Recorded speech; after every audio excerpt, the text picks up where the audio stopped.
What's up, guys? It's Brett with Lykins Motorsports. Still fighting allergies, but hopefully you guys can forgive me for a little bit.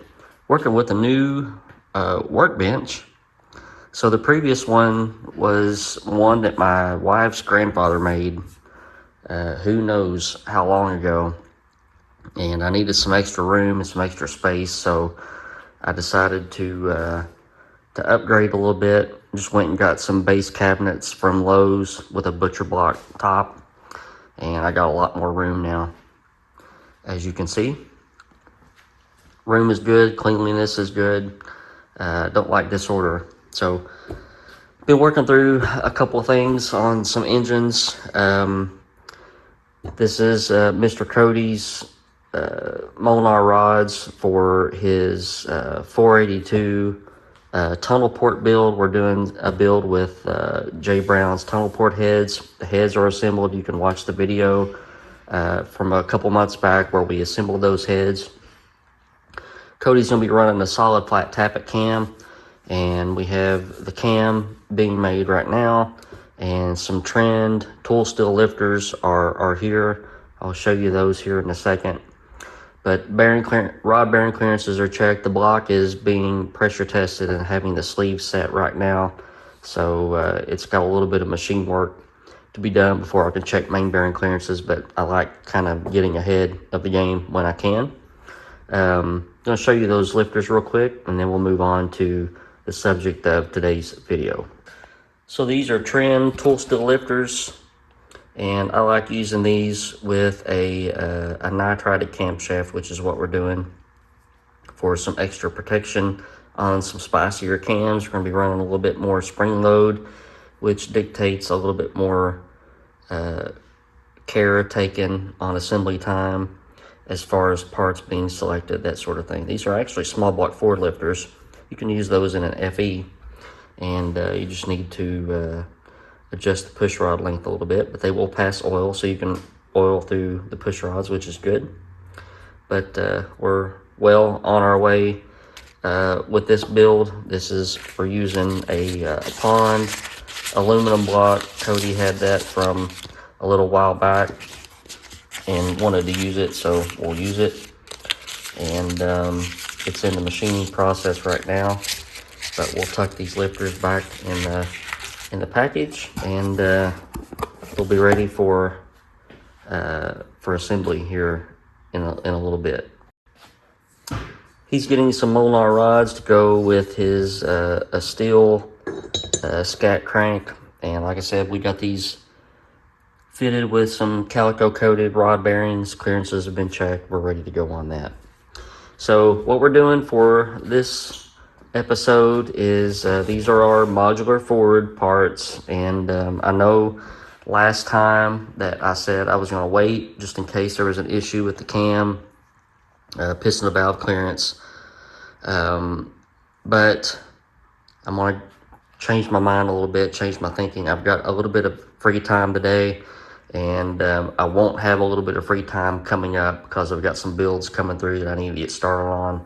Hopefully we're going to dyno an engine this coming week, so I'm going to go ahead and get going on this and just take the chances that everything's going to work. So it still has all the factory valve springs, retainers and such, and we're going to be swapping to these Manley Nextech valve springs and some Manley titanium retainers.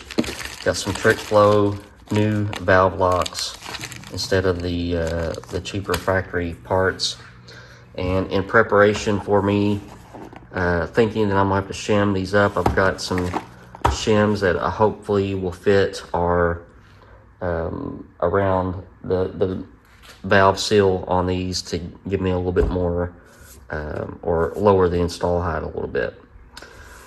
So from what I have checked, these are set up at 1660, and Manley always puts this little disclaimer on their box about talking about coil bind clearance, and they want you to end up at this open number here. So get out of my way, box. 1130, and it says don't go below that. So I told you all a story several weeks ago about the time that I did have some man leaf springs and I went below that and I cracked some valve springs. So I'm kind of leery. I did check a couple of these on the coil bind. They are lower than what Manley is speccing, but I'm gonna go with this label for right now and just keep our fingers crossed. I don't want to crack these at whatever RPM we're going to be turning. Little conical valve spring, cute. So what we're going to do, we're going to set them up for this open height at 1130. We have 500 lift on our cams that'll be coming from Bullet, so we need to end up at 1630 on our install height. So I'm going to start popping valve springs off. We do that cylinder by cylinder. I'm going to show you a little trick here, and we'll get going. All right, so here's our firing order for this modular Ford motor. It's small block Ford firing order 137-26548. We have, every engine has companion cylinders, so that means when number 1 cylinder is at top dead center, number 6 is going to be. When number 3 is at top dead center, number 5 is going to be. So that means you can roll over and you can essentially change 2 sets of valve springs at once when the crank is in one position. Right now, I've got the retainers and the checking springs on 1 and 6. And we'll just roll the engine over, and I'll stick something down the spark plug hole until number 3 is at top dead center, and then we can do cylinders 3 and 5 and change the springs, or at least check the install heights on those and change those springs. All right, so we got our number 3 cylinder at top dead center. I'm just going and making sure all the locks will disengage from the retainers when we need to pop those loose.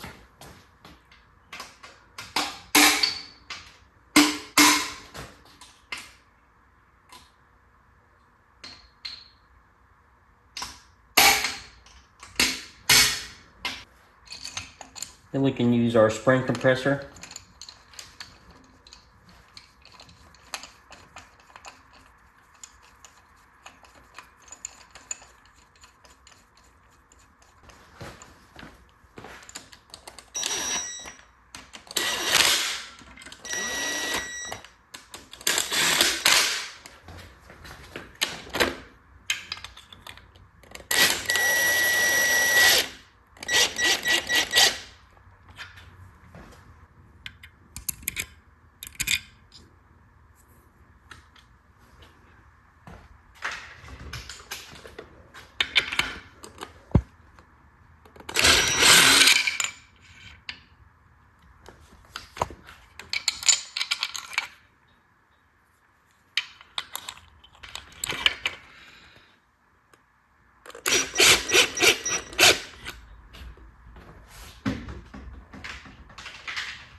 All right, what I went ahead and done was put a spring shim in there. These are 30 thousandths shims.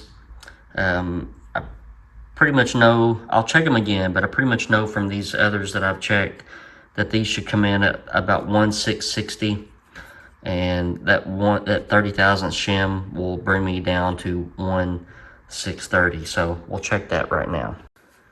All right, so I messed around with my spring mic enough to figure out that there was no way I was going to get both locks in there just that spring mic just is just a little bit too tall for this setup here. So I resorted to using some dial calipers with the depth gauge part, and just went to my spring shim and then come up to the bottom of my retainer. I'm getting about 625 or 630. So I'm going to put these springs in the spring pressure tester, just double check our seat at 630, and then what our open load will be, and then we'll get to changing out the valve springs. All right, our retainer thickness is 100 thousandths. I've got our spring and retainer in here. We're gonna pull this down to 630. So we're gonna be about 138 pounds. 130 is our open. 260. So that's where these springs are going to set up.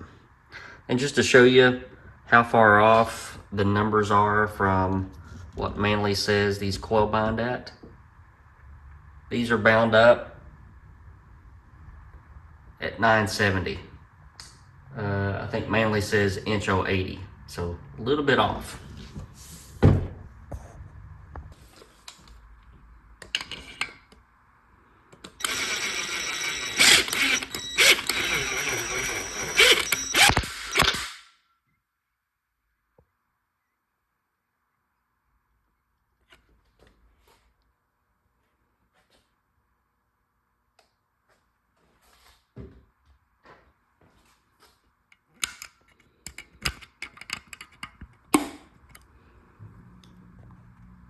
All right, so you saw what I did there.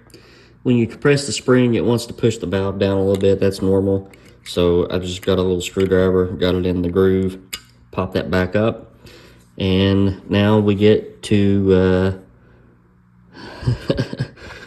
you guys, if you've never worked on these before, I mean, that's my fingertip. There's just not a lot of room in here. So I got to find a way of, probably I'll spin this around and redo it, and then dip our locks in grease and use some needle nose pliers and stick them in there.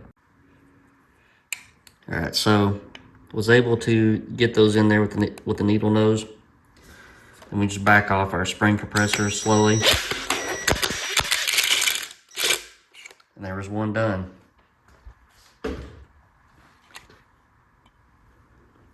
Ta-da! So we've got 2 on this side, 2 on the other side that'll stay with the checking springs. So there's 4 from 16 is 12, so 11 more to go. All right, what I'm doing here is we're checking retainer to valve seal clearance. And you'll just have to take my word for it. I can't hold the phone and push at the same time. Maybe I can. There's 1, 2, 3, 4, 5, 6.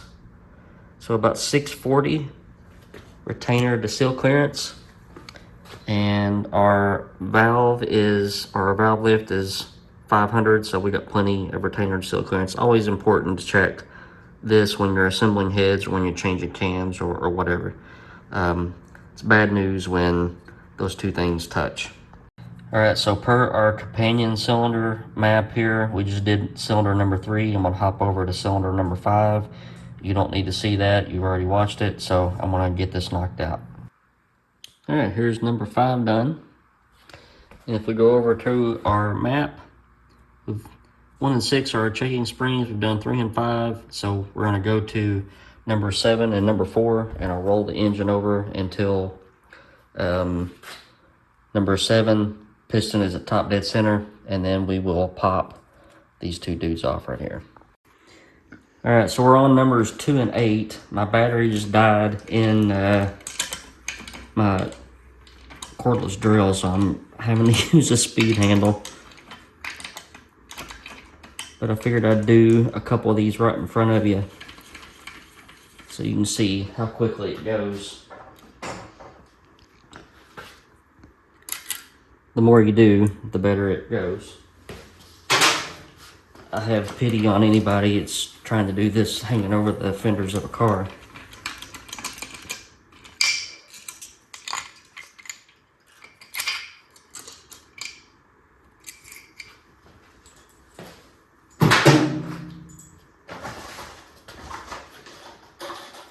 Alright, so we're going to put our shim over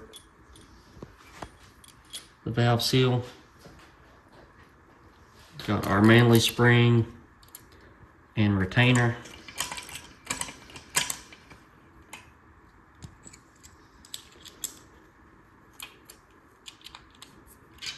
Do this way.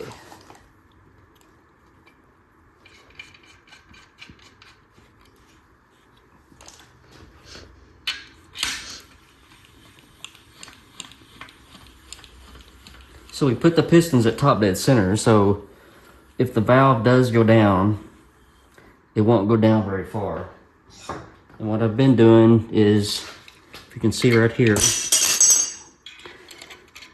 I can take a little screwdriver and I can move that valve up to where it needs to be.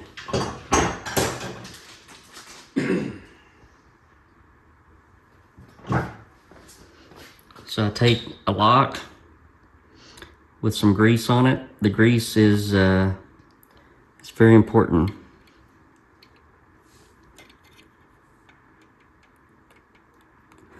And once you get it in the grooves, you can just spin it around. The grease will hold it. And then that lets you get the other lock in.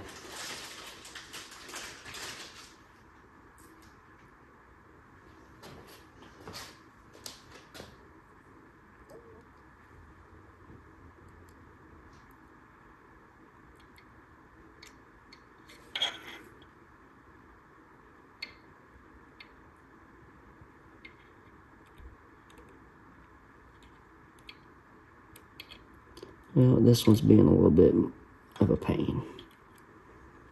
And our valve slid down.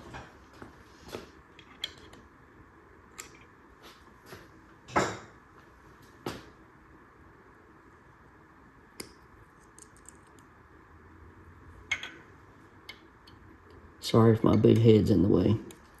All right. I'm just gonna back it off.